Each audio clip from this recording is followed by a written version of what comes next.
you very much indeed. Hello, I'm Alexander Armstrong, and welcome to Pointless, the quiz show where the lowest scorers are the biggest winners. Let's meet today's players. So first we welcome Darren and Russell. You are our first pair on the show today. Now, how do you two know each other? We both work for a famous English shoe company. One of us is a creative design type. And I'm a product analyst. Russell, your shoes. Look at your co-respondent shoes there. Are you responsible for the design of those? No, a good friend of mine who works in Northampton got me these shoes. Is Northampton, that's a big shoe place, isn't it? It is, yes. It's the centre of the shoe world. Yeah. I originally designed men's shoes in Northampton, and now I design children's shoes. I see. Darren, so where are you? Where are you based? I'm in Street in Somerset with Russell as well. Side by side, almost? Well, no, I'm sort massive of more company? figures, and I'm sort of more figures, so making sure that the shoes that Russell's making or designing actually make money. I see. Yeah. So you have to send the back, say, sort of kid leather. Exactly. Is not going to work. No. Not going to be efficient. Darren, what would you like to see come up this afternoon? What's a great subject for you? Art. I like the art. I sort of take the family around the art galleries when I'm in London. And films, big film lover. Well, very good. Well, it's great to have you on the show. Welcome to Pointless, and very best of luck. Thank you. Next, we welcome back Kurt and Chris. You were on the show last time. Remind us what happened. We got a bit unstuck with the periodic table towards the end. There was chemical elements beginning with T. Yeah. You'd imagine standing here with the pressure off, I'd be able to think of lots of answers. And I was just thinking, what chemical elements begin with T? I think, Richard, what are you playing at? Yes, it's a really obscure question, isn't it? Yeah, it really was. Yeah, tin, who's heard of that? Tungsten, titanium. Yes, all right. Tin, tungsten, titanium. What else? You only need to give one answer, though. And tin would have won it. Yeah. Well, we drilled the message home when we got back to the hotel and cracked open a fair few tinnies each. Trying to drill the message home. Well, listen, welcome back to the show. Very best of luck. Now, we welcome back Hilary and Will. You were also on the show last time. Everyone gets 2 chances to reach our Pointless final, and this is your last chance. Remind us how you did. A bit of a disaster. The category was mushrooms. And the answers that I wanted to give were taken by the people ahead of me, but to be honest, they gave really good answers, so there wasn't much competing Edible with it. mushrooms. Yeah, it was tough. Yeah. It was tough. Tough, but educational. So, we got something out of it. Very good. Will, what would you like to see come up this afternoon? I suppose probably geography or any global politics or something like that. Hilary, what would you like to see come up? Yeah, same again. Geography, animals, maybe something a bit sciencey. I quite like the idea of that periodic table one. I might have given a good guess to that. Yeah. But It's great to have you back on the show, and please, let's have you for longer than just one round this time. Thanks, we just hope so. OK, well, fingers crossed. Best of luck. And finally, we welcome Ron and Pauline. Now, how do you two know each other? Ron is my eldest brother, and we are a family of 6. A family of 6? Uh-huh. So, Ron, you're the oldest? I'm the oldest. Oldest 6. Now, where do you come in the run, Pauline? I'm in the middle. In the middle? Uh-huh. What do you do, Ron? I was a PSV fitter, repaired buses. Very good. And how about you, Pauline? I used to work in a glass factory that produced your light bulbs on your fluorescent tubes. Wow. And your Christmas decorations. Yeah, we just Alexander's light bulbs? Yep. We get through that is quite a niche factory, although you've got a big house. And when it comes to Christmas, yes. Well, very best of luck. It's lovely to have you on the show. We'll find out more about all of you as the show progresses. There's only one person left for me to introduce. He farms the fields of knowledge, planting seeds of obscurity that will one day grow into unusual facts and figures. He is my pointless friend. He's Richard. Hiya.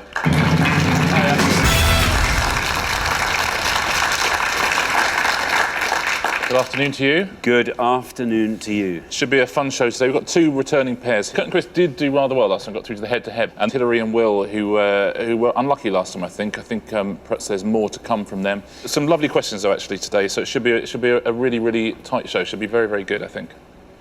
Very good. Well, thanks very much, Richard. We put all our questions to 100 people before the show, but this is pointless, so we are after the obscure answers they didn't get. To stay in the game with a chance to win our jackpot, all our players need to do is score as few points as they possibly can. What everyone's trying to do, of course, is find a pointless answer. That's an answer that none of our 100 people gave, and each time that happens, we will add £250 to the jackpot. Nobody won the jackpot last time, so we add another £1,000 to that. So today's jackpot starts off at £8,000. Right, let's play Pointless.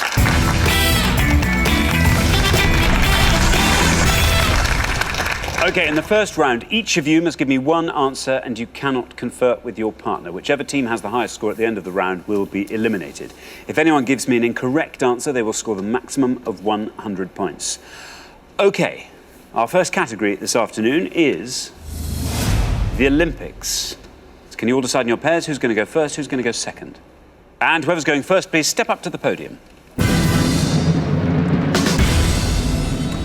OK, let's find out what the question is. We gave 100 people 100 seconds to name as many 2010 Winter Olympic gold medal winning nations as they could. Yeah, simply any nation that won a gold medal in the 2010 Winter Olympics in Vancouver, please.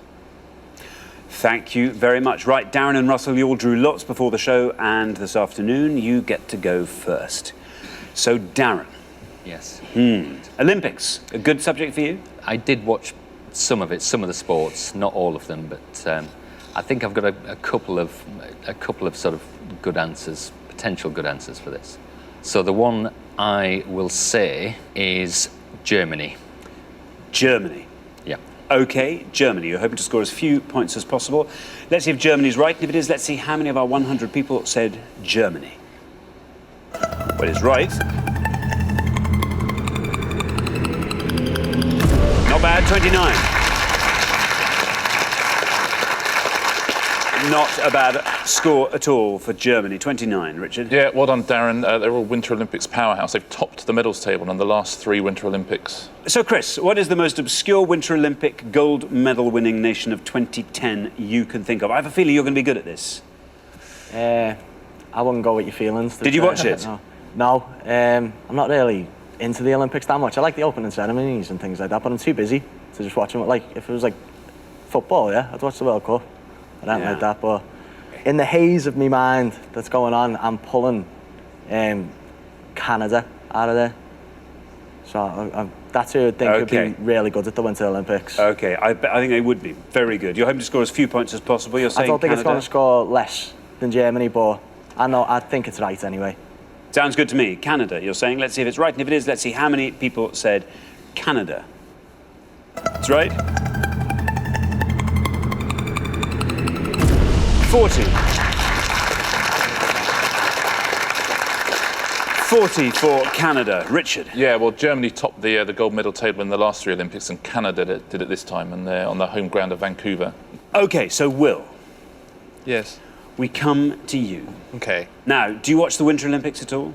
If it's on and I happen to be home, I might watch a bit, but I prefer the Summer Olympics. They're a bit more exciting. But I'd say I study Russian, so I guess I would have to say Russia and hope that they did. OK, you hope to score as few points as possible with Russia. Let's see if it's a correct answer. And if it is, let's see how many of our 100 people said Russia. Good luck.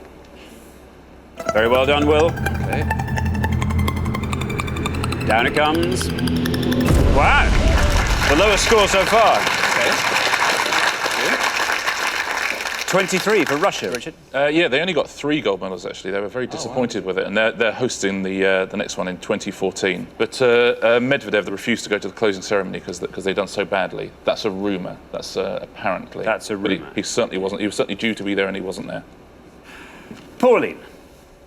Pauline. Did you watch the 2010 Winter Olympics, Pauline? No. No. I was on holiday. The only one I can think of that probably is obscure is Jamaica. OK, Jamaica. You're hoping to score as few points as you possibly can with this. Let's see if Jamaica is correct, and if it is, let's see how many people said Jamaica. What do you think, Ron? Cool Runnings. That's what I'm thinking. Fingers crossed. Is it right? How many people said Jamaica? Bad luck, Pauline. I'm afraid that is an incorrect answer, which means you score the maximum of 100 points. I'm sorry. Richard? Yeah, sorry, Pauline. They did participate in 2010. Obviously, they had the very famous bobsleigh team from 1988 featured in Cool Runnings, but they didn't trouble the Goldsmiths, I'm afraid. OK, well, we're halfway through the round, so let's take a look at the scores as they stand. Will and Hilary looking very, very strong there on 23. Then up a few to 29 for Darren and Russell. Then up to 40 for Chris and Kurt. All relatively close there. And then way out in front there are Pauline and Ron. Now, Ron, you're going to have to find a really low-scoring answer in the next pass if you're going to hope to stay with us for round 2. OK, we're going to come back down the line. Can the second players please take their places at the podium? OK, we are looking for 2010 Winter Olympic gold medal winning nations. Now then, Ron. I must admit, I didn't really watch the Olympics. But I would imagine Norway would be a pretty low down in the list. Norway, a lot of nods from across the line there. OK, well, Norway, you are saying. There's no red line for you, Ron, because you're the high scorers. Let's just hope Norway goes down as far as it possibly can. Norway, is it right, and how many people said it? Nope. He's right.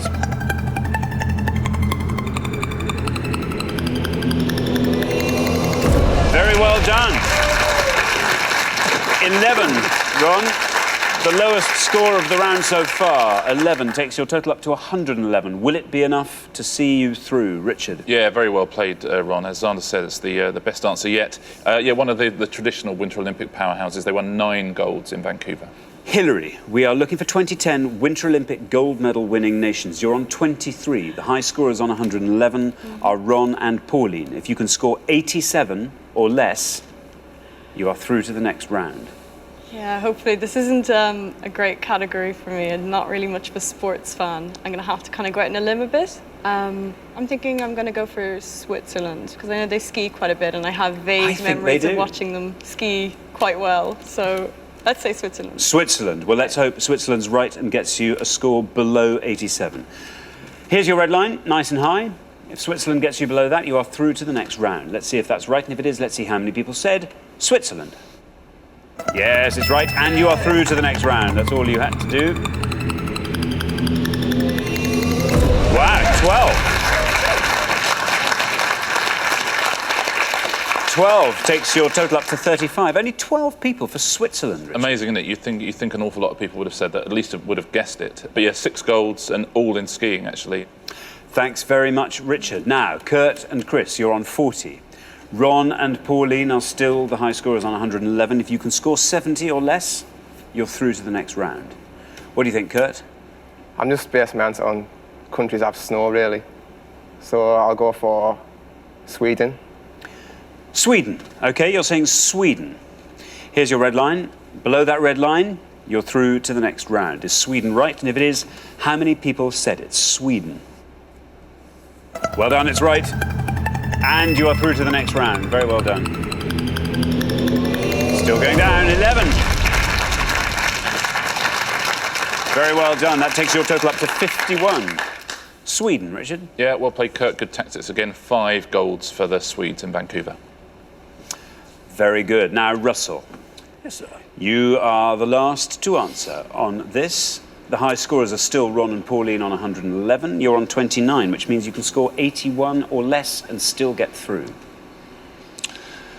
I think at the last Winter Olympics, the winner of the skeleton bob was from Great Britain. So Great Britain, is your answer. There it is, there's the red line. Let's see if Great Britain can get us below that red line. Best of luck, Russell. Is that right, Great Britain? And if it is, how many people said it? Quite right, Russell. And you are through to the next round. Look at that, 48. Very solid answer. Takes your total up to 77. Richard. Yeah, very big score for the UK, though. Yes, Amy Williams, who won it. The first woman to win an individual Winter Olympic gold for Britain for 58 years.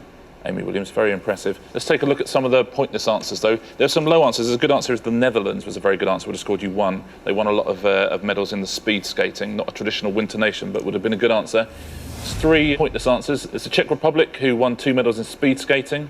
There's Poland, who won in the cross country, and Slovakia, who won in the women's biathlon. Let's take a look at the most popular answers. These are the ones that most of our 100 people said. Starting in third, there's Canada with 40, which we already heard from Chris. Then we got Great Britain, which we also just heard from Russell. And right at the top, the United States with 54, which nobody mentioned. OK, thanks very much, Richard. So at the end of round one, the losing pair with the highest score, I'm sorry to say, Ron and Pauline. So yes, Jamaica, Pauline. That's not where you were on holiday during No, but I watched Cool Running. Yeah. Well, you had a light bulb moment there. It was just a previous Winter Olympics, 1988. What a shame. We will see you next time, though, when I'm sure we will see you go much further than just the first round. But meanwhile, thanks very much for playing, Ron and Pauline. Great contestants. Thank you. But for the remaining 3 pairs, it's now time for round 2.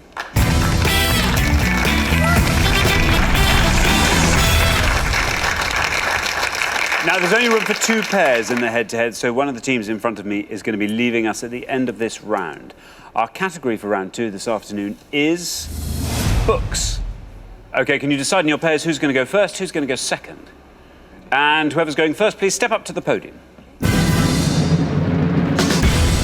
OK, so our round 2 question concerns books with living creatures in their titles. Yeah, we're going to show you 2 lists of 6 literary works which have living creatures in their titles. We asked 100 people who wrote these works. The more obscure ones are going to score you fewer points. If you give us an incorrect answer, though, you're going to score 100 points. There's 12 works in all, 12 authors to guess at home. Best of luck. Thanks very much, Richard. So we are looking for the authors of these books with living creatures in their titles. Chris, you're looking worried. I'm worried. OK, good luck. Here we go. We've got our first 6.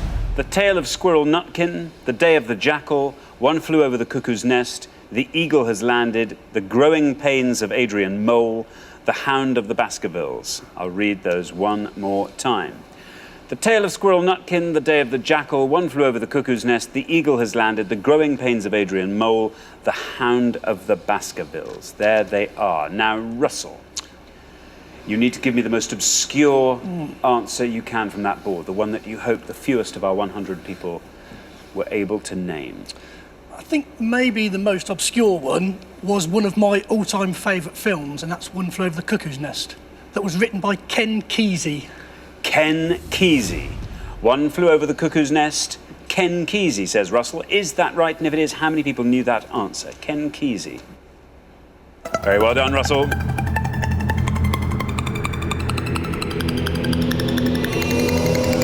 Very well done, Russell. 6 points for Ken Kesey. Richard, Ken Kesey. Yeah, very good answer, Russell. Very well played. A great book, great film as well. Jack Nicholson, of course, based on his experiences working in a veterans hospital in California. Thanks very much, Richard. Now, Kurt. Chris wasn't at all happy with this topic. Me neither. You neither. I have absolutely no idea about any of them. I think I'm just going to have to take a guess, even though I know it's wrong, to be honest. Tale of Squirrel Nutkin, Beatrix Potter. Even though you know it's wrong, you are Pretty saying much. The Tale of Squirrel Nutkin, Beatrix Potter. What do you think, Chris? I can hear them giggling behind me, so it can't be good. But, no, I couldn't have guessed any of them, honestly. Good on him for getting, even knowing who Beatrix Potter is. Good on him. Well, Kurt, let's see what happens. Beatrix Potter, is that right? Tale of Squirrel Nutkin. Absolutely spot on, Kurt. Very well done. Tale of Squirrel Nutkin, Beatrix Potter. How many people said it? 36. Very well done, Kurt. 36 points for the Tale of Squirrel Nutkin. Richard? Yeah, that's certainly one way to play the game. Yeah. Yeah, the follow-up to the Tale of Peter Rabbit, the Tale of Squirrel Nutkin. Hilary. So remember, we are looking for the authors of these books. You're the last person to have this board, so you can talk us through all the books there, if you like. Well, I can't really, but I was going to go for Squirrel Nutkin. I was like, that's the one I was absolutely certain of, so I'm raging you got that, but fair play. Good guess. I think I'm going to go, I'm not 100% sure now, but I'm going to go with The Growing Pains of Adrian Mole. I think it was Sue Townsend who wrote it. Sue Townsend for The Growing Pains of Adrian Mole. OK, is that right? And if it is, how many people knew that answer?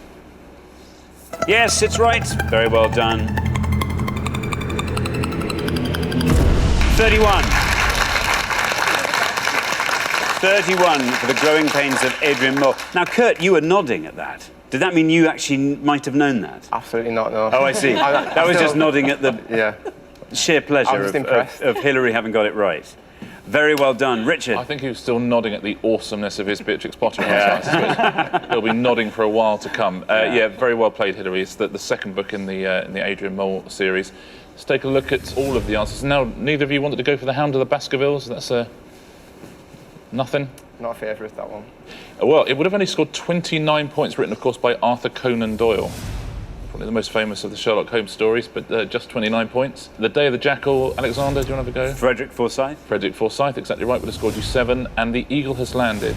Jack Higgins, I think. Yeah, I said Alistair MacLean, but you're right, it's Jack Higgins. Would have scored you 3 points. Best answer on the board, Jack Higgins. Very well done if you said that. Some good answers up there. OK, let's take a look at the scores. We're halfway through the round. 6 is our lowest score. Russell and Darren looking very, very strong there. Then up to 31, where Hilary and Will are residing. And then up a little way to 36. So, yes, Will and Chris, the tussle is between you to see who is going to be going through to the head-to-head, I reckon. OK, we're going to come back down the line. Can the second players please take their places at the podium? OK, we're going to put 6 more books on the board, and here they are. We have got A Bear Called Paddington, Rabbit Run, Of Mice and Men, Wolf Hall, The Cat in the Hat, The Pelican Brief. I'll read those all again. A Bear Called Paddington, Rabbit Run, Of Mice and Men, Wolf Hall, The Cat in the Hat, The Pelican Brief. Now remember, we are looking for the authors of these books with living creatures in their titles. And remember, you're trying to find the one that the fewest of our 100 people knew. Now, Will. Yeah. I don't really like this category that much, but I think I know at least one. I think I might have a couple of clues about a few of them, but I'm going to try and play it a bit safe and say Dr. Seuss for The Cat in the Hat. Dr. Seuss for The Cat in the Hat. Yeah. OK, well, you aren't the highest scorers. The highest scorers are Chris and Kurt on 36, but it's a close-run thing. There's your red line, quite a long way down. Let's see if Dr. Seuss, The Cat in the Hat, gets you near or even below that red line. Is it right? How many people said it? It's right. Ooh. Very popular answer, that. 49, that scores you, takes your total up to 80. Richard. Well done, Will. It's the biggest answer so far, though. That's actually Theodore Geisel is his real name. Seuss was his middle name. OK, thanks very much, Richard. Now then, Chris and Kurt, you're on 36. The high scorers are Will and Hilary on 80. That means you have to score 43 or less with this answer to be through to the head-to-head. Now, Chris, do you know any of those? Do you know what? I've read a couple of them. I've seen the films of a couple of them, and I haven't even bothered to see who the author is. I'm going to have a punt, you know. You're going to have to. But I'm sure I've seen this on the bathroom floor, and my dad's been reading it. I'm going to say, I'm sorry, I'm going to say Tom Clancy for The Pelican Brief. Tom Clancy for The Pelican Brief. OK, well, there is your red line. If you can get below that red line with Tom Clancy for The Pelican Brief, you're through to the head-to-head. Very best of luck. Let's see if that's right, and if it is, let's see how many people said Tom Clancy for The Pelican Brief. Bad luck, Chris. Unfortunately, that is a wrong answer, which means you score the maximum of 100 points. That takes your score up to 136, which I'm afraid is an unbeatably high score for this round. Richard. Yeah, sorry, Chris, the luck finally runs out. I won't give the answer just in case Darren wants to have a go at the same question. Darren, the good news is you are through to the next round, whatever happens. You're on 6. Even if you score 100, you won't overtake Chris and Kurt's high score of 136. You're the last person to have this board, so why not talk us through it? Well, I was given a bit of a lifeline there because I'm only certain of one.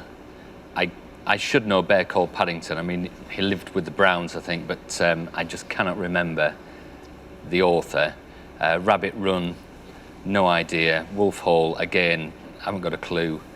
And The Pelican Brief, I mean, it was the film with Julia Roberts, but I can't remember who wrote it. But the one I do know, read it at school, so that is the one I do know. I don't think it's going to be pointless, but I'll go Of Mice and Men, and it's John Steinbeck.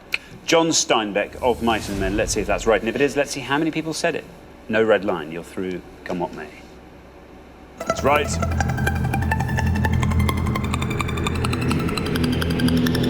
25. That's a great score. Takes your total up to 31. Richard. Yeah, well played, Darren. It's an eternal GCSE set text, isn't it, of Mice and Men? None the worse for it. Let's take a look at the rest of the answers. I'll put you out of your misery with Paddington, one of those ones that everyone knows, but it's very, very hard to bring to mind. Do you know it? Michael Bond. Michael Bond, exactly right. Would have scored 9 points. We'll leave Rabbit Run for a moment. The Pelican Brief. It's not Tom Clancy. It's John Grisham. Would have scored 15 points. One of the best-selling authors in the world. Wolf Hall won the 2009 Booker Prize. Do you know that one? It is Hilary Mantel. Hilary Mantel. Hilary Mantel. That would have scored you 3 points. And Rabbit Run is a pointless answer, so very well done if you said that. You know that one? Nope. John Updike. John Updike, well worth reading. Wrote Witches of Eastwick, amongst other things, didn't he? John Updike. Very good. Well, thanks, Richard. So at the end of round 2, the losing pair with the highest score, it's Kurt and Chris. And after that brilliant answer from you, Kurt, I thought you were going to somehow magic your way through to the head-to-head, but bad luck. John Grisham, is that now ringing a bell? Is that the words you're seeing on the floor, the bathroom? You know what? It probably wasn't even the Pelican Brief. You know, I think it was a newspaper or something. Or perhaps just a pair of Pelican Briefs. Just kicking around the floor. Oh dear, oh dear. Well, I'm really sorry. It's very sad to be saying goodbye to you. You've been fantastic contestants. Thanks so much for playing. You've been brilliant. Thanks. But for the remaining 2 pairs, things are about to get even more exciting now as we enter the head-to-head.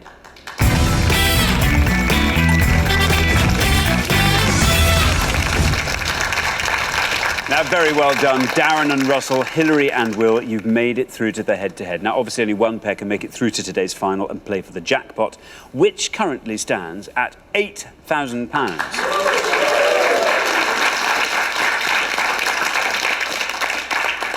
Now, you're going to go head-to-head on the best of 3 questions. For each question, each pair needs to give me just one answer, but you are now allowed to confer. All you have to do is come up with an answer that scores less than the other pair, and you will win that question. The first pair to win 2 questions will be playing for today's jackpot. Let's play Pointless.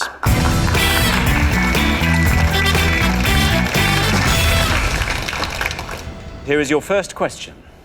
We gave 100 people 100 seconds to name as many Blondie UK Top 40 singles as they could. Richard. Yeah, we're looking for any single by the band Blondie that reached the UK Top 40 prior to April 2011. Where there was a double A side, we'll accept either answer. Very best of luck.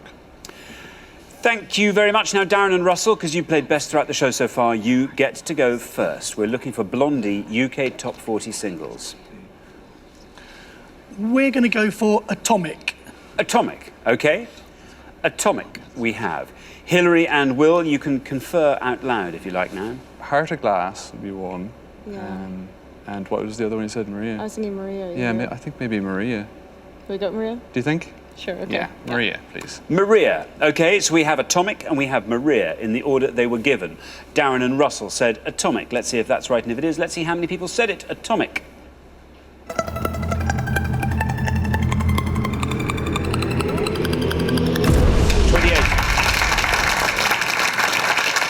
28 for Atomic. Hilary and Will, you have gone for Maria. Let's see if Maria is right, and if it is, let's see how many people said it. Yep, it's right. Will it go down lower than Atomic? Yes, it will. Look at that. Very good. 15. 15 for Maria.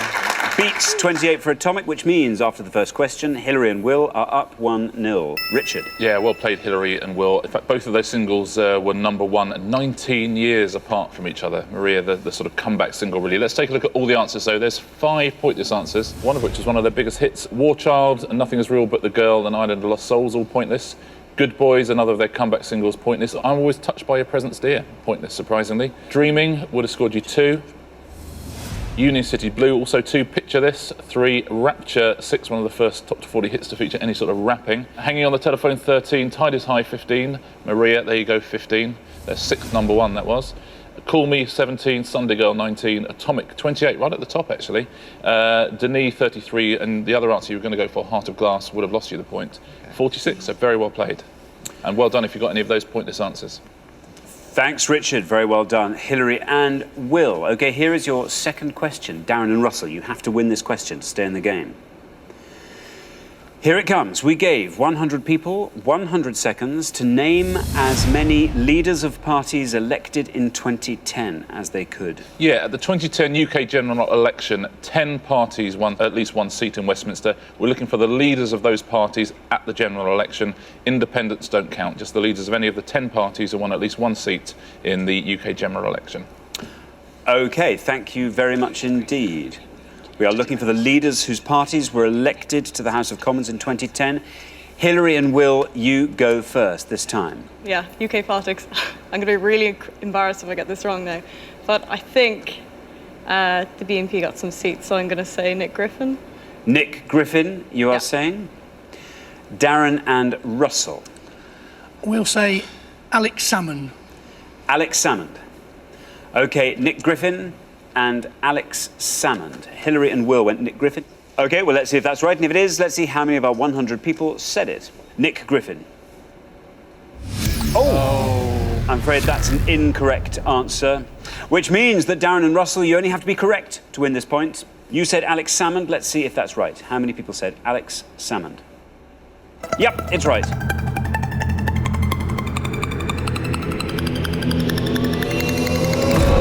There we are. 10 for Alex Salmond. Darren and Russell win that point, which means after 2 questions, you are 1 point apiece. Richard. Yeah, well played, Darren and Russell. There's 3 pointless answers here. You could have just gone over to Northern Ireland to get all of your pointless answers here. Let's take a look at them. There's Peter Robinson from the DUP. There's Margaret Ritchie from the SDLP. David Ford from the Alliance Party. All of those would have just seen you through to the final. Ian Wynne-Jones from Plaid Cymru would have scored you 1. Caroline Lucas of the Green Party 2. Jerry Adams would have scored you 3 points, also would have seen you through to the final. Alex Salmond of the SNP, quite right, would have scored you 10 points. Gordon Brown, remember him, 54 points for the Labour Party. Nick Clegg, remember him, 74 points for Liberal Democrats. And David Cameron right at the top there on 82. OK, Richard, thank you very much. Here is your third question. Whoever wins this question will be going through to the final and playing for that £8,000 jackpot. Here it comes. Very best of luck to both pairs. We gave 100 people 100 seconds to name as many Tom Cruise films of the 1980s as they could. Yeah, we're looking for any film which received a general cinema release between the 1st of January 1980 and the 31st of December 1989. Give you some idea, Days of Thunder is his first 90s film, so anything before that, very best of luck. Now then, Darren and Russell, you get to go first this time. OK, Tom Cruise films of the 80s, I'm probably guilty of having watched quite a few of these. The one I'm going to go for is where he played the wood boy, or the sort of forest boy, in the film Legend. Legend. OK, Darren and Russell are saying Legend. Hilary and Will, over to you. You can confer out loud. OK, well, we're having a bit of trouble differentiating the 1980s from the 1990s. We could have Cocktail, we could have, just thinking Far and Away, but I think that's the 1990s. Yeah, I don't know. I'll have to defer Risky to you here Business. because I really don't know. Which seems the oldest? Risky Business? I've never Cocktail, seen them. Top I've never Gun? seen any of them. OK. Let's... I say go for Risky Business. You think Risky Business? OK, Yeah, Risky sure, why not? Business. It is. You're going to say Risky Business? Yes. So we have Legend, we have Risky Business. Oh, it's very exciting. Whoever wins this goes through to the final. In the order they've been given, Darren and Russell, Legend. Is it a 1980s Tom Cruise film? Let's see. Is it right? And if it is, how many people said it? Legend. It's right. Now, how far down is this going to go? 6. 6 for Legend. What do you think, Hilary? I think we're going home. Yeah. It The is aptly Risky named Business. Risky Yeah. Business. This will decide whether or not you are staying or whether or not you are going. OK. Risky Business. Is it right? And if it is, how many people said it? Will it go down lower than 6? It's right. It's right. It has to go down lower than 6. No! Bad luck. Oh, that's close. Risky Business, 10. A brilliant low score. Yeah. But Legend, a fantastic low score. Which means after 3 questions, Darren and Russell are through to the final 2-1. Richard. Yeah, terrific head-to-head between two very, very good teams, so well played, everybody. If you had to say Far and Away, it was released in 1992. Let's take a look at the answers that would have won it for you, though. Losing It would have scored you 2. All the Right Moves, who plays a high school football star, would have scored 2. Taps 3, Endless Love 3, The Outsiders 4. All of those would have won you the points. Very well done if you've got any of those at home. Very, very good answers. There's Legend on 6. Born on the 4th of July would have only scored you 7 points. Colour of Money 10 with Risky Business also on 10. Rain Man 16. Cocktail, which was the other thing you were thinking of going for, would have scored you 34. And Top Gun right at the top with 75. Okay. Well, thank you very much, Richard. So the losing pair at the end of the head-to-head, I'm afraid, Hilary and Will. But what a fantastic head-to-head. Been fantastic contestants. Thank you. Okay, You thanks. made it. I'm afraid you only made it to the first round last time, but this time you've more than atoned for that. Come right the way through to the head-to-head, and very nearly through to the final as well. So very, very well done. Lovely having you on the show. Thanks so much for playing. Brilliant. But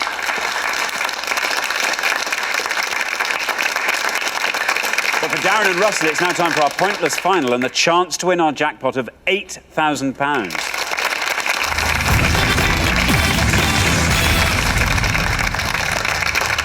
Well, congratulations, Darren and Russell. You have fought off all the competition and you have won our coveted pointless trophy. So very well done indeed.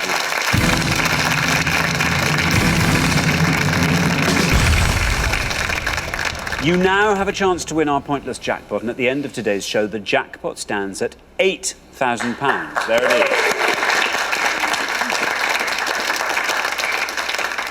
Now, the rules are very simple. To win that money, all you have to do is find a pointless answer. That's an answer that none of our 100 people could think of.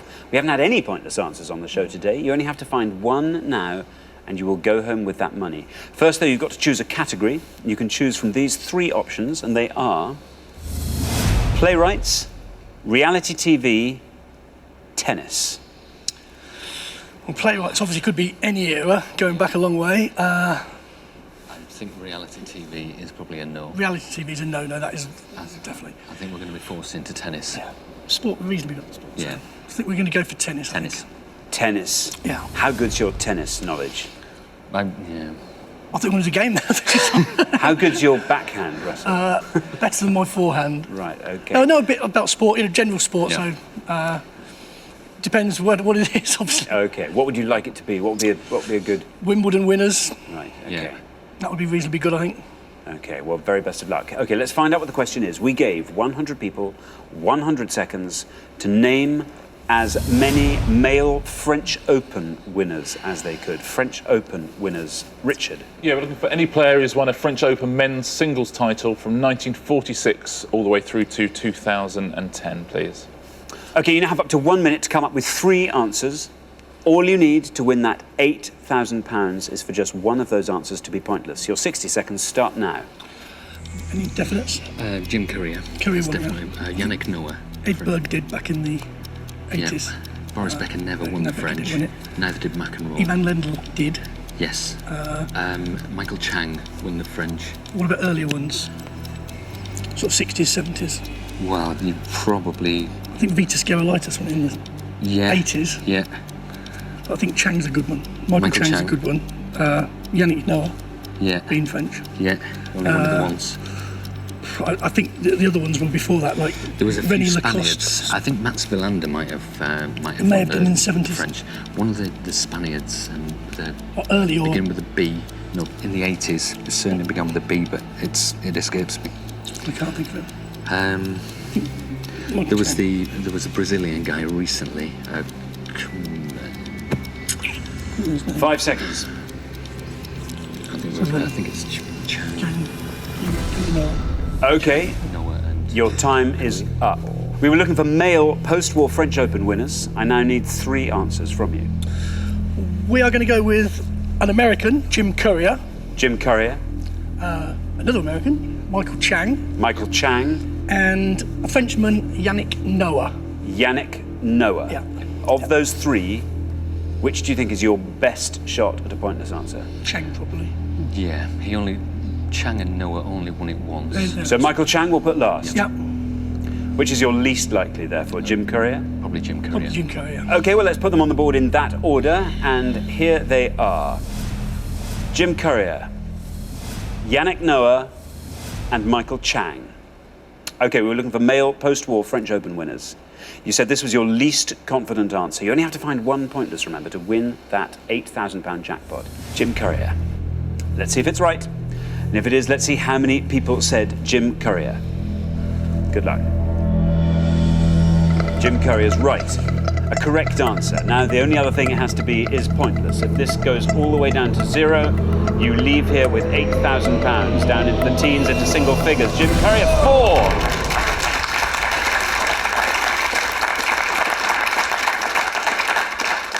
4. Unfortunately, that's not a pointless answer. But I tell you what, that gives us a pretty good indication of what our 100 people know about the French Open. 4 of them said Jim Courier. You had no hesitation putting Jim Courier as your least likely pointless answer. I would say there are grounds for optimism here. You only have 2 more chances to win today's jackpot. What would you do with £8,000? Well, I've got 2 daughters and a wife, so I wouldn't do much with it at all. That's got shoes and handbags written all over it. Yep. Darren? I think I'd like to do the transatlantic cruise over to New York and have a few days there. I think Fantastic. Avoid the jet lag. Very good. Very good indeed. Well, we are looking for male post-war French Open winners. Your next answer is Yannick Noah. Yannick Noah. Let's see if it's right. Let's see how many of our 100 people said Yannick Noah. Well, it's right. Jim Courier went down to 4. Yannick Noah. Down he goes. This for £8,000. If this goes down to 0, you leave here with £8,000. Down he goes, 2-1. Yes! Very well done. Oh, that's fantastic. Very good. Thank you very much. That's brilliant.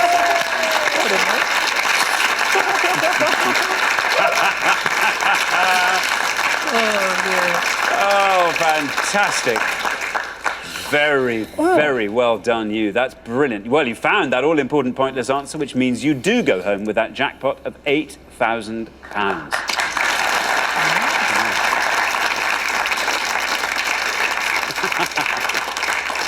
Brilliant. Well, Richard, what about that? Yeah, fantastic, guys. Very well played. 3 very good answers. We'd had to go on to Michael Chang. Would have scored you 4 points. So Yannick Noah won it in 1983. It's the only Grand Slam title that he won. It's a fantastic answer. A lot of the other answers you went through, it's lucky you went with Noah. Lendl would have scored you 10. Mats Wilander would have scored you 1. I think the Spaniard you're thinking of was Sergei Bruguera. He would have scored you 1. The Brazilian was Gustavo Curtin. He would have scored you 6. So Yannick Noah is a very, very, very good answer. Well done if you said Yannick Noah at home. It's a few more pointless answers as well. Andres Gomez, the Ecuadorian, he was a pointless answer. Fred Stoller, one of the many great Aussies of the 60s and 70s, are pointless answers. The wonderful Guillermo Villas, pointless. Well done if you said any of those 3. Jan Kodes from Czechoslovakia, as it was at the time. Ken Rosewall and Lou Ho, 2 more Australians. All of those are pointless. Manuel Santana was pointless. Tony Roach, pointless. And there's Yannick Noah, at the bottom of the list, who just won you £8,000. Fantastic. Well, thank you once again to our winning players, Darren and Russell, who go away with today's jackpot of £8,000.